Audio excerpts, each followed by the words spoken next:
talk about what brushes we'll use for this part of the process.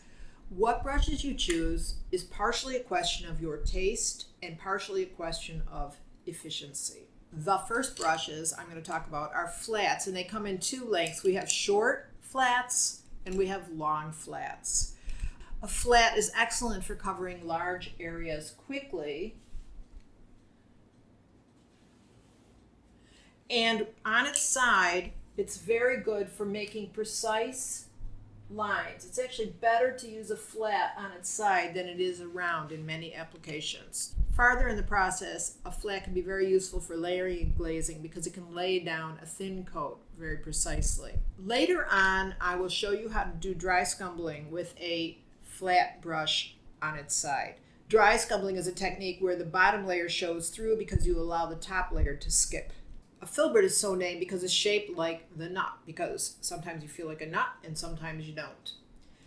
There are short filberts and there are long filberts or double filberts or egberts. Now, the long filbert or egbert is a great brush for highly expressive painting. It's soft and the end of it moves around. Downside of it is it's soft and the end of it moves around. The short filbert is a real workhorse brush. It's great for curved lines, it's great for softened edges, it's great for blending. In fact, it does everything that a round does, except that it tends to carry more paint. Round brushes also come in a variety of sizes, from big fat ones to tiny little ones, which you might use to sign your name. A round brush is your drawing workhorse. It's excellent for drawing, it's excellent for staccato mark making. It's also really good for blending, layering without digging into the bottom layers, and for detail work. This is a variety of spalter brushes or mottlers, depending on who's talking. One of the great advantages of these brushes are that they're very, very cheap. And another oddity of them is that sometimes they do their job best when they're kind of half worn out, like this one is. This is a new one with a short handle, and these are older ones with a long handle. So a spalter brush is extremely useful for laying in that bottom layer of paint where you don't want it to have any thickness. You can come in here and put large quantities of paint down in a hurry on your painting without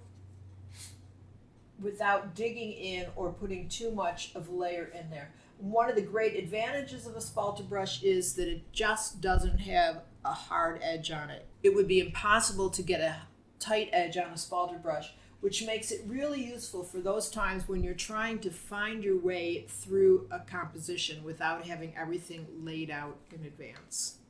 A spalter brush intentionally reduces the amount of detail and the amount of paint in the initial layers of your painting. One other brush that I'd like to discuss, and we may as well talk about it here as anything, and that is a blending brush. It looks an awful lot like a spalter brush, but it's actually made of soft hair. And this kind of brush is great for those last layers of glazing that you might do in other types of painting. You'll note that this one has never been used, and that is because I don't glaze.